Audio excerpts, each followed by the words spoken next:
Hello, everybody. Welcome back. Glad you all are here. Glad you're listening.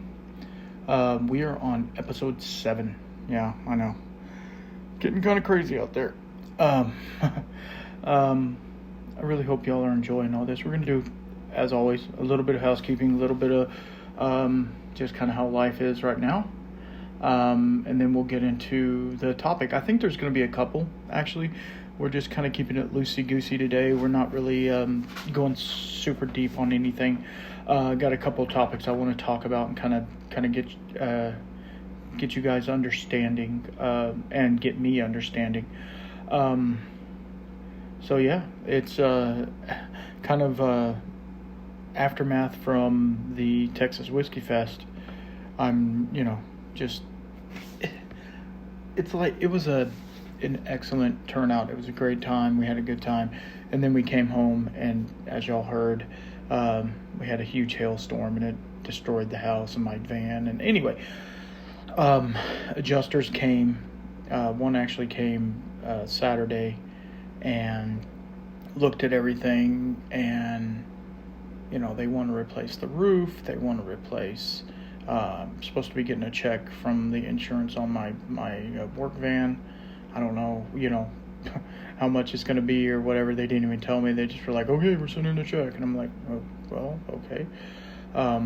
Obviously, it's a work truck. I'm not really too worried about the dings and all that junk. But at the same time, I want it to be fixed and, able to drive down the road and pass inspection or whatever. But on the house, yeah, it's pretty...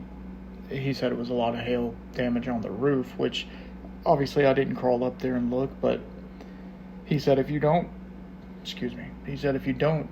take care of it, then where the little divots are will be a weak spot in the roof, and they will eventually rust, and then your roof will start leaking or whatever like that. So I'm like, great, that's, it's not, then I have to talk to the insurance about, how much is this going to raise my rate? How much, what are we going to do there? I don't, insurance in itself, it's like you only use it obviously when you need it, but you're paying on it all the time. So it's like, man, it sucks. I don't want it to go up even more than it already is, because homeowners insurance is no joke. And our deductible is so stinking high. I didn't realize it was so high. But anyway, so that's in the works, and lot of that taken care of. I heard some whiskey news, kind of cool whiskey news. So supposedly Jack Daniels is collaborating with McLaren, the car manufacturer for F1 racing, and they're presenting like a bottling of a specific bottle with the McLaren logo on it, and it's going to have I don't know if it's like a decanter type glass or what, but it's going to specifically be in like the European market, where F1 is, obviously very popular and stuff like that. The issue is, and true to form, and it kind of segues into what we're going to talk about today. But the funny thing is, okay, so they're using. We talked about what a mash bill was a couple episodes ago. They're using an 80% corn mash bill. I think 12% rye and 8% barley. So, it's a pretty corn heavy mash bill, and that's all their Jack Daniels. That's what it is, and this is the same mash bill, and it's bottled at 40% alcohol, which is the floor of calling it legally, whiskey. So I'm like, what is so special about this Jack Daniels bottle? It's just a normal bottle of Jack Daniels you can buy for, $12 at the store. It just has a McLaren logo on it, and they're probably going to want to sell it for, $200 or whatever, just because the market's there. Which that got me thinking into kind of what we're going to talk about today. Not so much that, but a lot of that going into it. We're going to get into a little bit price gouging, secondary market, this whole bottle chasing scene, that's been going on, and also we're going to touch on transparency. So, where do we start? Okay, I have a hard time finding some scotches, right? I love all whiskey. I'm trying to dive into scotches a lot, but I can't find some. The ones that I want. There's a bunch of, Johnny Walkers and stuff like that. You can find those all day, every day. But I want, this specific bottle that came out, it doesn't even hit store anywhere close to where I'm at. You know what I mean? So it kind of sucks.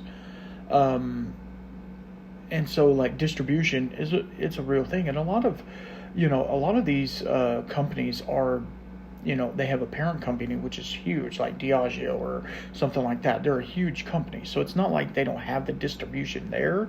It's just they make a limited number of bottles, and they're going to the bigger markets like New York, LA, places like that. They're not going to like Austin or San Antonio or where, anywhere close to where I am. They might hit Dallas a little bit, but anyway. So where was I going with that? Great. Did I lose it? Anyway, it's very hard to find these bottles. I know where I went. Sorry. Got off track and couldn't get back on the rails. Anyway, so like you go to places like Keg and Bottle, Sip Whiskey. There's a whole bunch of something Cork. One of them's Cork. Anyway, you go to all these places looking for these bottles, but this is a secondary market. Well, good Lord, like they're 3 times the price they should be, and I'm like, really? That sucks. I don't want it that bad. I'm not willing to pay, $600-700 for a bottle that's only worth $100. You know what I mean? I now if I was a collector and blah blah blah, but I'm not. I have a lot of whiskey, but I'm not a collector. I'm not sitting there, I'm not playing Pokemon with it, gotta catch them all. There is some distilleries I'm like that with, but I was actually cleaning out the shed where I do all the, the podcasting and stuff, because I need more room. Because I'm going to start doing video, I think. Anyway, I don't know. Nobody wants to see my face. I don't know. Anyway, we'll see what happens. But I was cleaning out area, and I have all these, old bottles, and I use the empties as like a time capsule kind of thing, to where I can like go back and like kind of remember. It's not like a gift I have. It's just something I can kind of remember how it tasted. My situation that I was in when I was, drinking said bottle. So I was looking through all the bottles that I had, and I could tell which ones I favored, because there was more bottles of that particular distillery or whatever than the others. There's some I have one bottle and that's it. Never gone back, never tried it again or anything like that. And so like in the secondary market, like it's really hard for me to justify spending that much money for a bottle, because I'm not trying to resell it. You know what I mean? Unless that means I'm using it in a whiskey tasting or something, then maybe I am trying to resell it, but not resell it like unopened bottle. I'm selling a pour or whatever you call it. But like, it gets to like just full on gouging, which I know everybody sees it in every market. It's a thing. It happens. I get it. But like, I'm not willing. Like, I was on there the other day. I don't remember which one it was. There was a bottle that they always want to email you, or they're on your feed the whole time, saying, hey, you want this bottle. I'm sure you do. So you click on it, and I think it was, I'm not going to bash Blanton's, but it was a Blanton's. And it was, I think, their gold label. It's a good bottle. I think that's the cast strength, if I'm not mistaken. Somebody will tell me, I'm sure. But it was the gold label, and I've never seen it in market, so I don't know how much it goes for.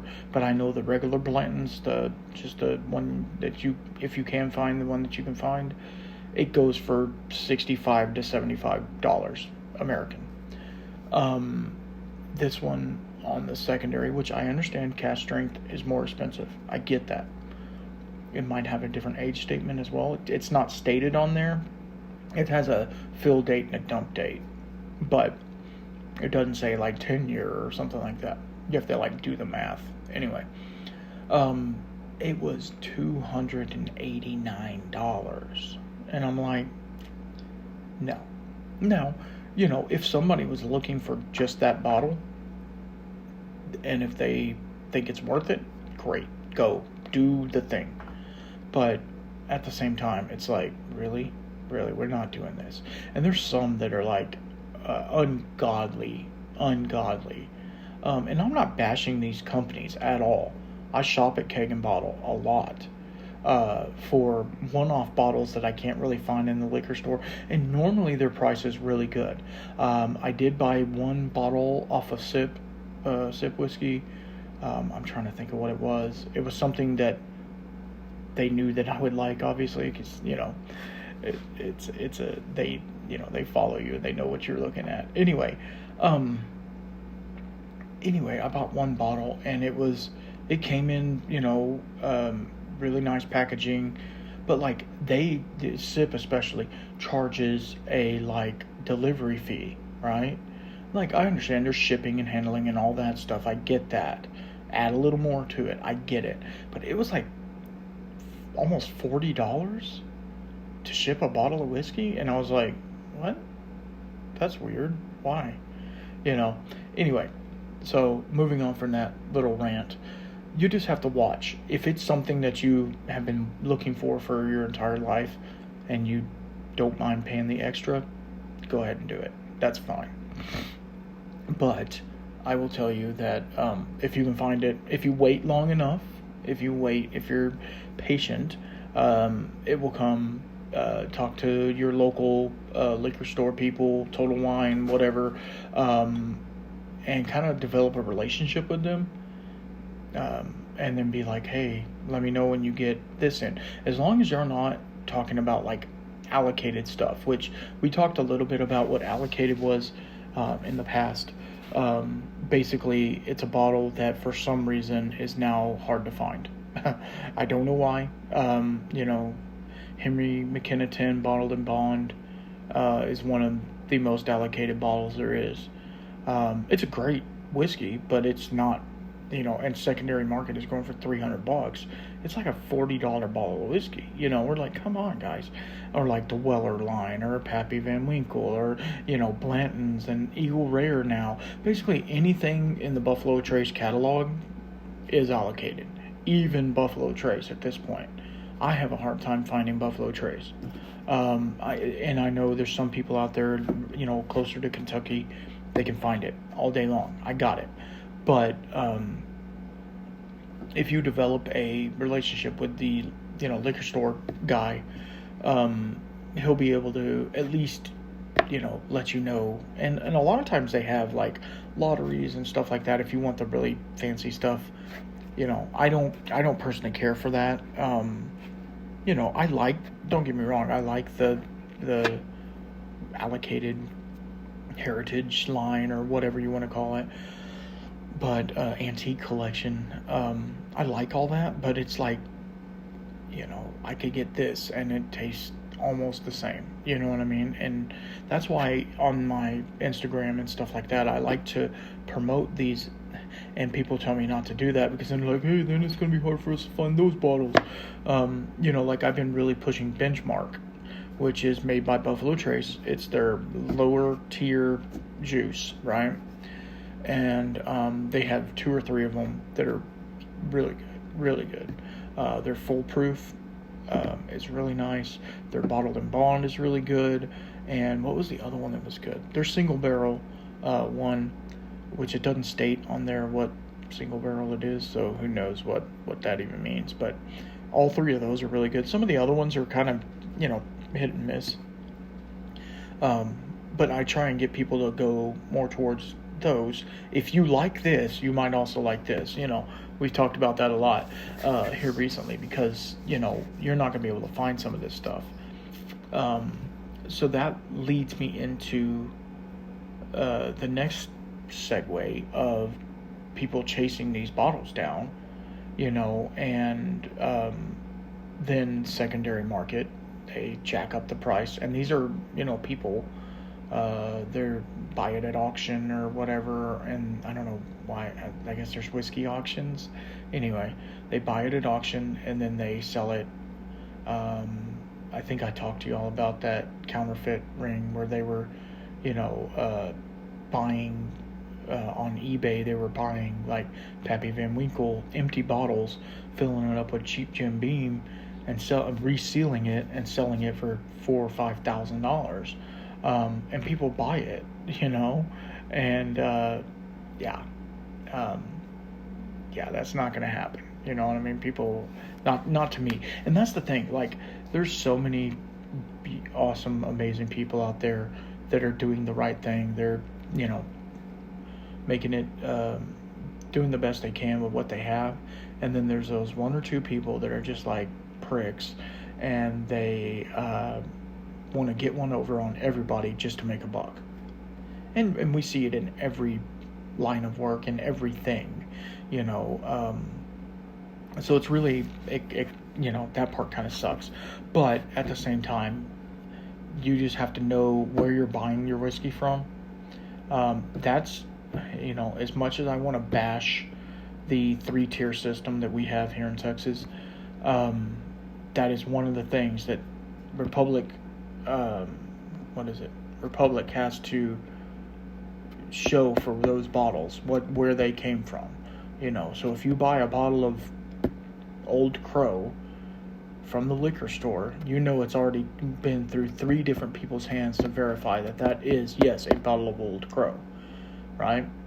Whereas in some other markets, and I hate to bash on, other countries, because it is what it is, but in a lot of those markets, they're doing that. They're, taking out half the whiskey, filling it with vodka, doing all these crazy things, just to make more money.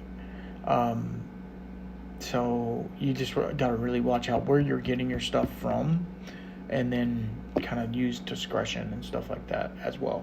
But yeah, it's not a huge deal until you start getting into like the more expensive bottles. Obviously, if you're going and buying some Four Roses at the store, 99.9% of the time that's going to be straight Four Roses.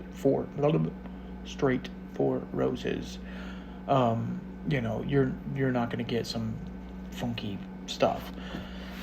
But just be aware of that. Okay, so that segues us into kind of what I wanted to talk about with transparency a little bit. So we've talked about this, maybe touched on it a little bit, but I want to go a little bit deeper into it, because I feel like it is a real thing that everybody know. When they see that you're the whiskey guy, they want to be like, hey, have you tried blah? Have you tried this? Have you tried this? And I'm like, no, what is it? And then they show me, and I'm like, I look at the back, and sometimes it does and sometimes it doesn't.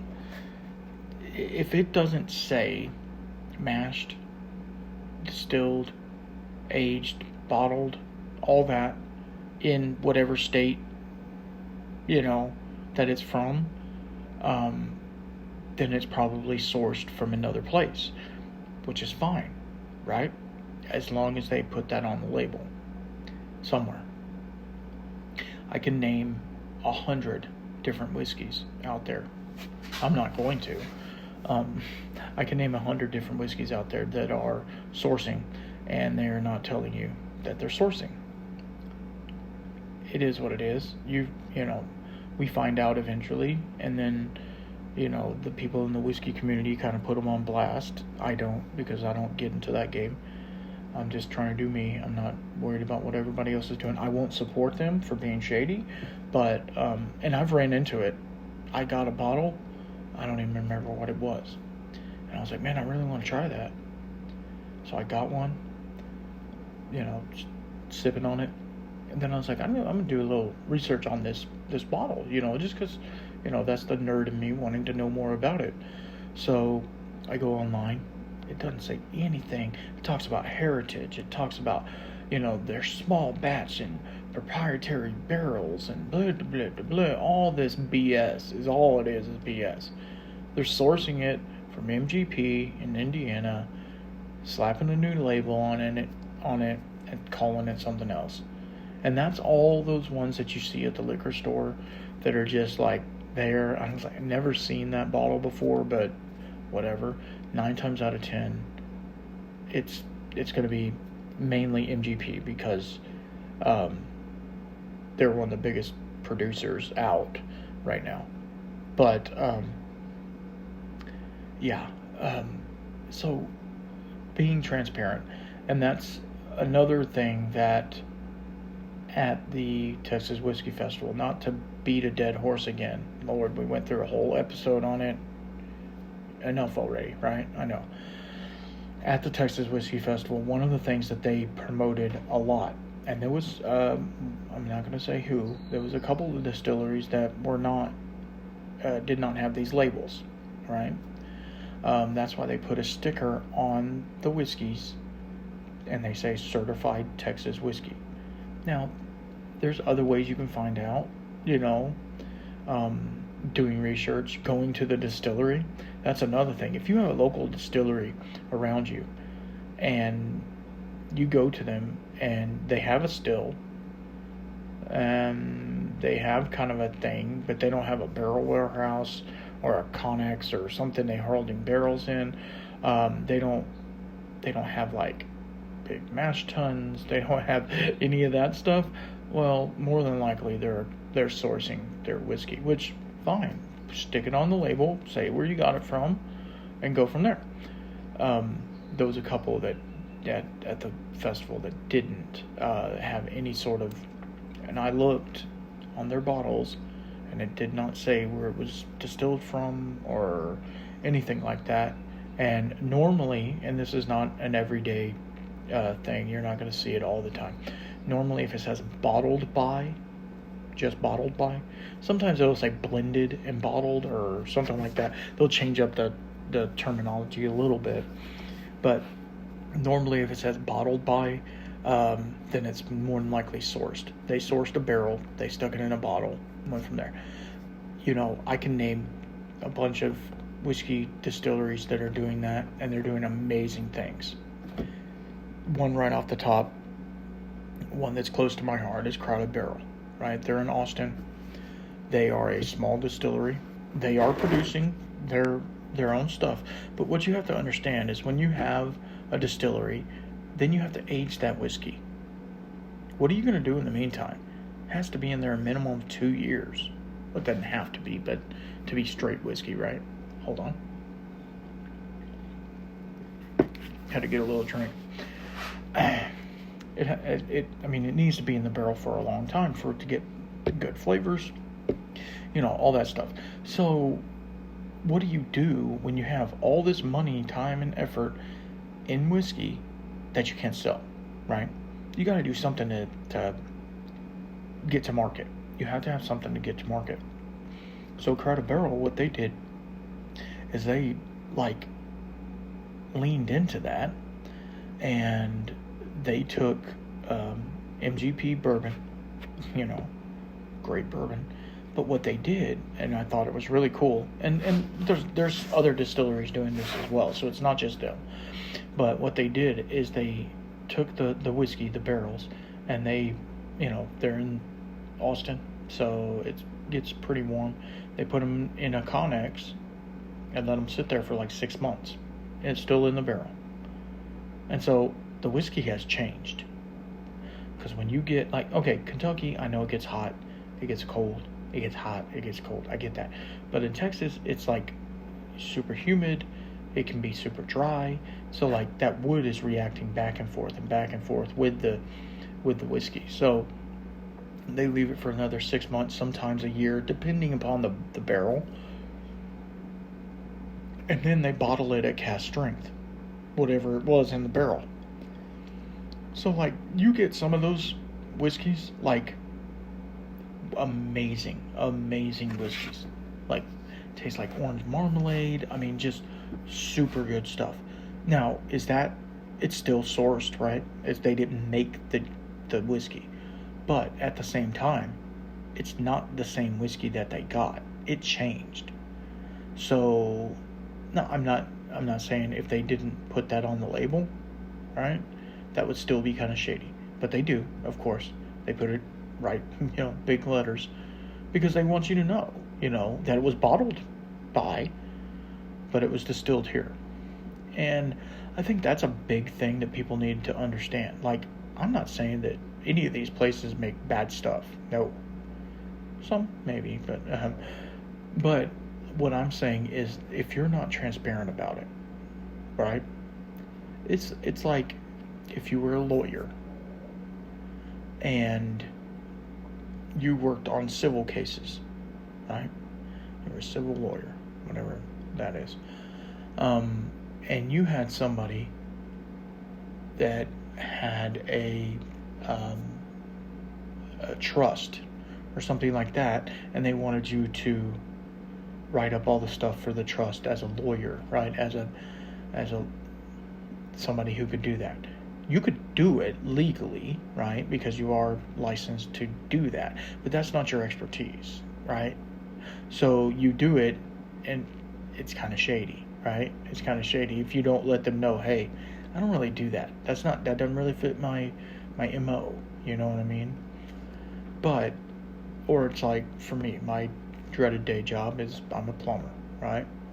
So it'd be like somebody calling me, and they have, I don't know why, but they have, and say, hey, my air conditioner's not working right. Can you take a look at it? Well, yeah, I can take a look at it. That don't mean I know what I'm doing. You know what I mean? So it's just being transparent and being able to say, hey, this is this, and this is that. This is ours, or this is not ours. But we did this to it, or we let it sit in our warehouse for longer. Talk about that, and and then build a story around why you're sourcing. Why are you sourcing this whiskey? Well, to get whiskey to the consumer, right? That's why you're doing it. But are you planning on making whiskey in the future? Are you actively making whiskey now? Those are the things that they need to lean into. They need to also say, like, okay, this is a sourced whiskey. This is a whiskey for us to get to the consumer, so you can see our brand, so you can see our, labeling, our bottling, whatever it is, so that when we do come out with product, you know us. And yes, the product will not taste the same. It might have to have a different labeling on it. A lot of people do like batches, right? So it would be like this batch or that batch or, whatever. Like, this was the MGP batch, now this is our stuff. And sometimes what they'll do is they'll blend the MGP with their stuff. After it's aged a while, they'll blend it in. And then what'll happen is you'll be able to pick up their profile. Because if we hadn't talked about this before, every distillery, every still that is in a distillery gives a profile. Some sort of profile, good or bad, depending. And so, like, for me, like Balcones Distilling in Waco, almost all of their whiskeys, I'm not going to say all, but almost all of them, have this super rich molasses, burnt sugar, like creme brulee, really dark, toasted notes on almost all of their whiskeys. And that is the Balcones taste. It's a signature taste, which, and like, you put a Balcones in front of me, I'm probably going to know. I might not know what it is, like, specifically, is it baby blue? Is it, the red corn, whatever. But I will know, okay, that's Balcones, just by that. And so, like, that kind of gives people this, like, hey, this is what we're going to make. This is pretty cool. It's a little different, but it's, something cool. So, I mean, for me, it's kind of a no-brainer to me, because okay, yeah, I'm not going to say in the industry because, I'm just a consumer, but I've been in the industry long enough to where I'm like, I get the model. You got to make money. That's the whole thing. You want the distillery to stay open, you got to make money. And the only way to make money is to source something. I get it. I get it. These companies don't have millions and millions of dollars to sit on whiskey until it's ready. And, so I get it. But just be transparent. Just put it on the label where you got it from. You don't have to say the distillery. Just say, we did not make this. This was made by in Lawrenceburg, Indiana. Lawrenceburg? Was it Lawrenceburg? I don't remember. Just say that. It's not that hard. And if more people did that, we wouldn't have to fight over, is this Japanese whiskey really Japanese or is it just Scotch that they bottled? We wouldn't have to fight over that if we had more of those. And I'm not saying I want more laws and more this and more that, because I don't want more laws. But at the same time, regulation is a thing and it needs to be a thing. So that's kind of it. Like, we need to have all these things in place in order for the consumer, me included, to know what they're getting. Because if you've had MGP bourbon, and I'm not picking on MGP, they make amazing bourbon. If you've had an MGP bourbon, then you probably had a lot of MGP bourbon. You know what I mean? You've had one bottle, you've probably had a couple. Because most people pick the same mash bill. Why? I don't know. Probably because it's the one they have the most of, and it's probably the cheapest barrels, stuff like that. Anyway, so yeah, just state it on there. And then another kind of cool thing that's coming out, and I think it's already got its groundworks in, is the American Single Malt Association. Okay, so in Scotland, Ireland, single malts are huge things. Japan, other places, single malts are a huge thing. They have all these different regulations for what they are. America really didn't have that. Kind of like Texas didn't really have that. They had it for bourbon. They had very strict guidelines for bourbon, but they didn't really have any markers or anything, or a group that could quality control, right? And so a group of distillers and probably partners and lawyers and stuff like that got together and made the American Single Malt Association. And it's basically has some guidelines that you have to go by if you want to create an American single malt. Obviously, you have to be in America. That makes sense. It has to be only malt, which means only barley. It has to be only from your distillery. Okay? I mean, these are basic things. It's not, it's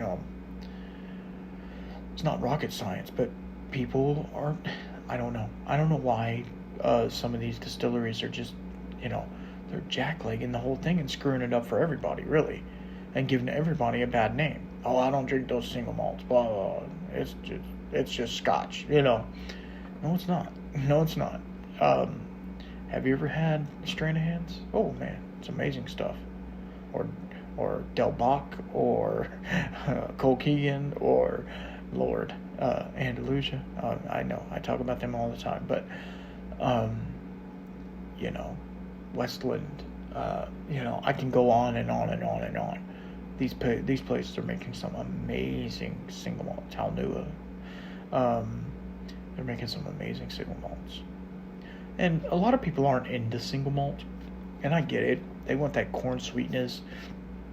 They want that bourbon profile, because single malts can be aged in used barrels. So, you're not going to get as much barrel influence on the whiskey. It's fine. It's fine. If you don't like it, more for me. Great. So, yeah. Just transparency, man. Like, why can't we all just be transparent about everything? You know what I mean? Like, it's really, say what you mean and mean what you say. That's it. You know what I mean? But yeah, it's just kind of where we're at right now. One other thing that I wanted to kind of point out, I guess. Um, what was it? Dang. I might have forgot it. Why do I do that? Like, I have a list that I go over, I go over and over, like, these are the talking points. Because I don't want it to be scripted. I don't want this between us to be scripted, because hopefully this is material you want to listen to, but I don't want it to be scripted at all. I don't want it to be like, oh, he's just reading the newspaper to me, like, that's dumb. I don't want that. I want it to be my words as they're coming through my head, which I'm sorry for some of these. But anyway, there's some really cool things coming in the future with the whiskey scene and all these different things going on. What was one of them? There was one of them that I was like, man, that's really cool. Okay, this is a little backpedaling, but it's fine. So I found this funny. There's this particular type of wood called Amburana wood. It's from like South America, something like that. South Africa? Anyway, does not matter. One of the big trends in whiskey right now is finishing. So when you take a whiskey, it has to be in a new oak barrel, right? We learned that. It has to be in a new oak barrel. Well, what they do is they finish it in like a port cask or a sherry cask.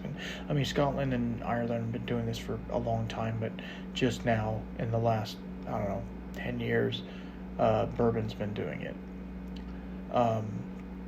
So there's one, and for some reason, somebody got a hold of some Amburana wood, and what they're doing is they're finishing it in Amburana wood. Cool. It's different. It's new. It's not oak, right? It's a different type of wood. The issue is, well, it's not an issue, but to me, I've smelled raw Amburana wood. It smells like, oh man, how do you really describe it? Ginger snap cookie? Snickerdoodle cookie, maybe? French toast. Some people say French toast. So it's like cinnamon, allspice, sweetness, like a honey sweetness or a vanilla sweetness. But in alcohol, it pulls all that out and makes it almost spicy. Like a spiced cake or something like that. It's really good.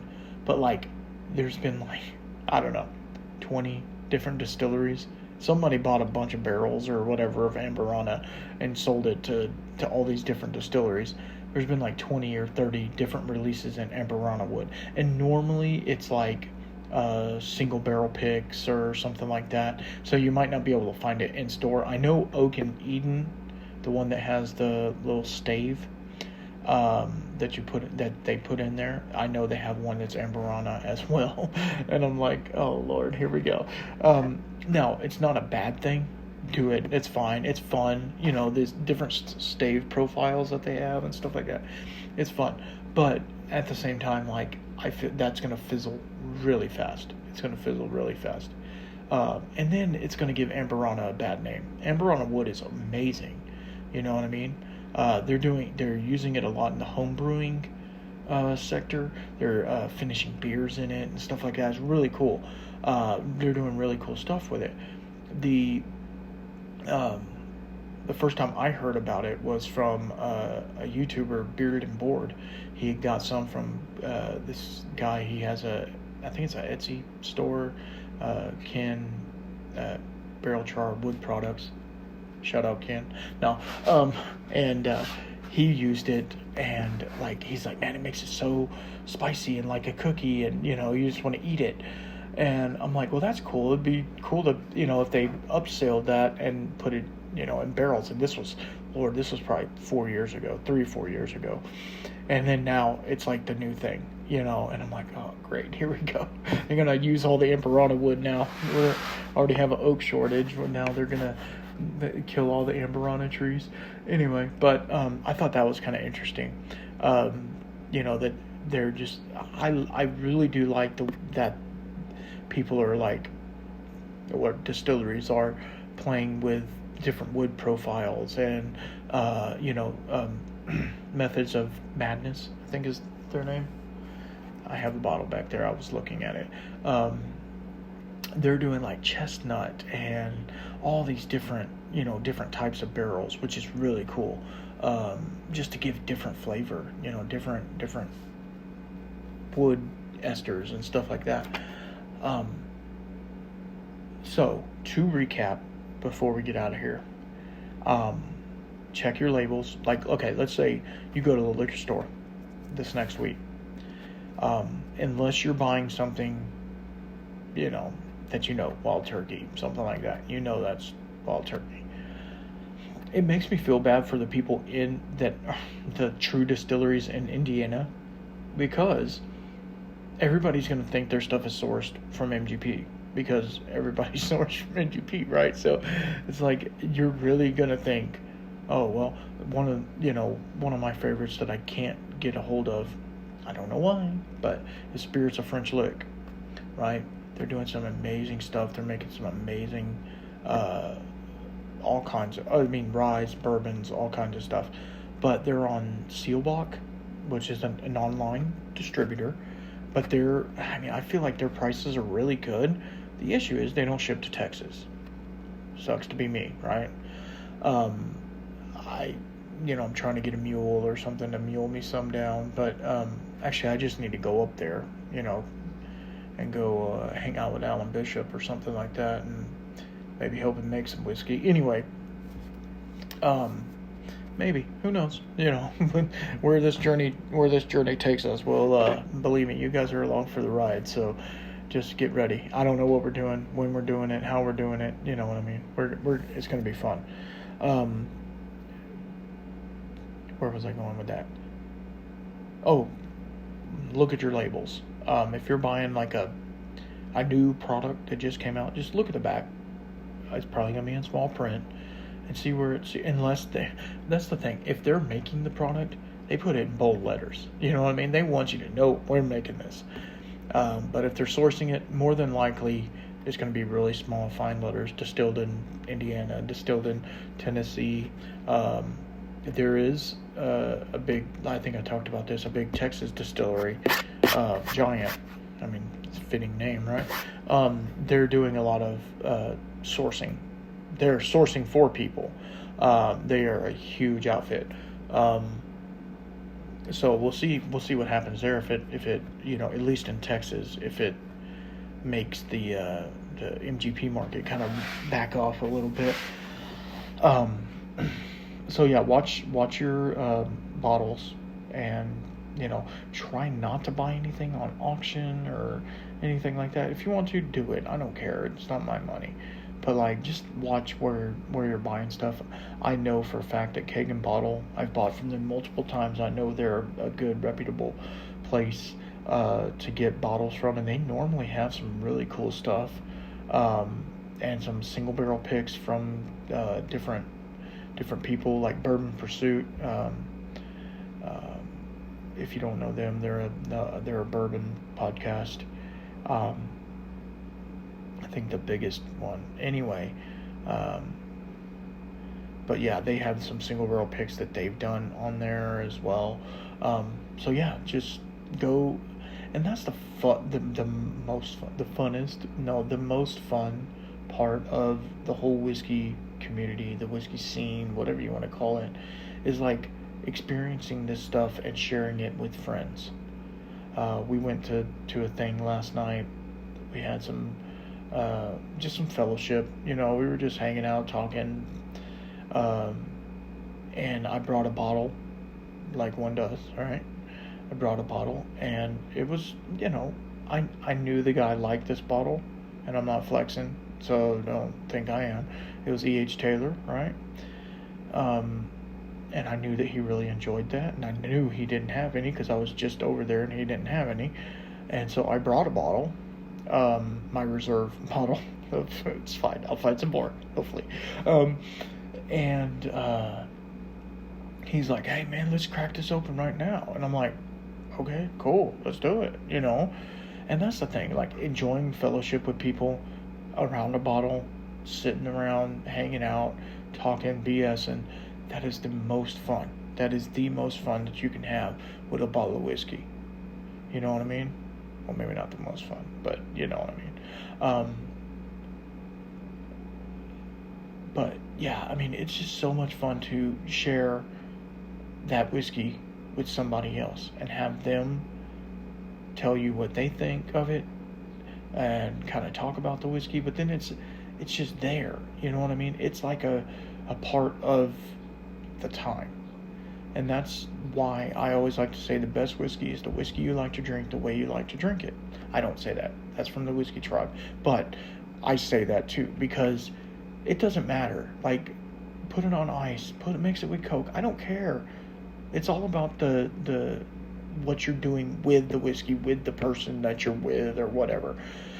It's the background music to your life. I know that doesn't make sense, but that's what it is. So treat it like that. Like, if it's an amazing bottle, it's an amazing bottle. But that's all it is. It's just whiskey. It's not going to change the world. It might change your life, but it's not going to change the world. I've had some amazing whiskeys in my life. My short whiskey journey that I've had some amazing whiskeys. Whiskeys I'll never be able to try again. But it was the situation that really made it, and that says a lot. So, with that being said, I'm going to leave it at that. Now I have to do the grifter thing and beg you, maybe. I don't know. I'm not a beggar, unless you're my wife. I beg her not to let me in the house all the time. Anyway, no. Follow, like, subscribe to everything. I'm on Instagram. I'm on I have a Facebook group. I'm doing some YouTube-y stuff. Don't hate me. I'm gonna start posting some more on Rumble. If y'all are ever on Rumble, be on there a little bit.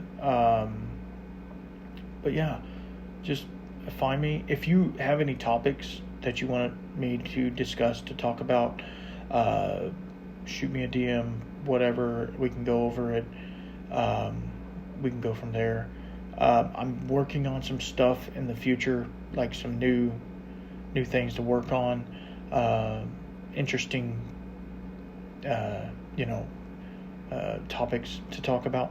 But anyway, I really appreciate all y'all's help and all y'all's support. You're helping me by listening. This is where it gets a little rambly at the end. I'm sorry. It's like, close it off, shut him down. But anyway, I really appreciate all y'all, and thank you for the continued support. I'd just be talking to myself if I wasn't doing this. So I really appreciate y'all. The other call to action is to make sure you check yourself. If you feel like it's you're drinking a little more than you should, maybe step back, take a week off. Alcoholism is a real thing, and I do not condone anything like that. I love to have a drink and I love to talk about it, but I know that it can be really hard for some people. So PSA out of the way. Anyway, just make sure you follow, like, subscribe, and as always, keep your spirits up.